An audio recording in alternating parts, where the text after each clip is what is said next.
दोस्तों नमस्कार, मैं आरती शुक्ला आप सभी के बीच शिव भजन गीत लेके आप लोग जरूर सुना और कमेंट बताना मेरी गीत कैसी है। चैनल को लाइक सब्सक्राइब करना मत भूलना प्लीज़ दोस्तों, मेरा भी सपोर्ट करना आप लोग। ए भोले तनिका सा हमरा पे नजर रखिहा, ए बाबा तनिका सा हमरा पे नजर रखिहा, हमरे मांगी के सिंदूरवाया मार रखिहा, हमरे मांगी के सिंदूरवाया मार रखिहा।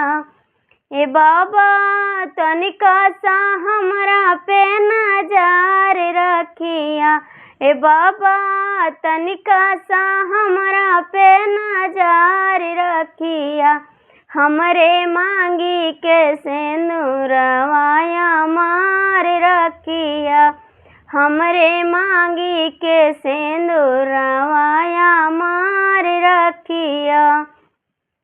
जे करे घरा बाबा फेरे ले नजरिया, जे करे घरा बाबा फेरे ले नजरिया, उने कई कटी जाला दुखवा बलैया, उने कई कटी जाला दुखवा बलैया, हमरे विपतिया पे ध्यान करिया, ए बाबा हमरो विपतिया पे ध्यान करिया, ए बाबा सुखी हमरो परिवार करिया, ए बाबा सुखी हमरो परिवार करिया।